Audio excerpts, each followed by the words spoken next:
Ma plus grande force en tant qu'entrepreneur, ma plus grande force, je pense que je comprends bien la psychologie humaine. Je pense que je suis bon en marketing. J'arrive à savoir ce qui va vendre, ce qui va pas vendre, pourquoi les gens achètent, comment faire une offre. Donc, je pense que je suis très bon en marketing. Et ça, je le remarque en fait quand je recrute. Je recrute dans mes business. Il y a certains postes où j'arrive à trouver très facilement des gens qui sont meilleurs que moi. Et il y a d'autres postes où vraiment où je galère, ou même j'ai encore jamais réussi à trouver quelqu'un à qui je pouvais déléguer. Typiquement, YouTube. J'ai essayé pendant longtemps de déléguer le script de mes vidéos YouTube. Et j'ai fait passer des centaines de recrutements pour essayer de trouver une personne pour faire ça.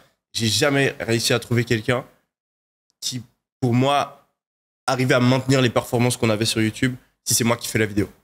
Même chose pour le marketing, pour mes offres e-commerce, pour la manière dont je vends mes formations, la manière dont on met en avant notre logiciel, etc. Je sais que si je me concentre vraiment, je vais réussir à améliorer la chose et je vais pouvoir augmenter les conversions, réaliser plus de ventes, même s'il y a des personnes très compétentes qui gèrent déjà ce marketing pour moi, pour mes business. Je sais que si je me concentre dessus, j'arrive toujours à l'amener à un niveau supérieur. Et à l'inverse, il y a des points où je sais que en opérationnel pur, par exemple, je sais qu'il y a des gens qui sont bien meilleurs que moi. Par exemple, ma COO dans mon business Mindio, tellement efficace, tellement forte pour gérer les trucs. Je sais que moi, même si je me concentre à 2000% dessus, j'arriverai jamais à atteindre son niveau. Après, je me considère pas comme mauvais en opérationnel. Ma plus grande faiblesse dans le business, je pense que ce serait que je suis pas assez... comment est-ce qu'on dit en français décisif. L'inverse d'indécis. Comment est-ce qu'on appelle ça L'inverse d'indécis, c'est un décisionnaire. Ouais, okay. Donc je suis pas assez... J'ai de la peine en fait à prendre des décisions vite et à m'y tenir. J'ai appris ça à l'armée. Typiquement, quand j'ai dû devenir sergent pour la première fois, je paniquais.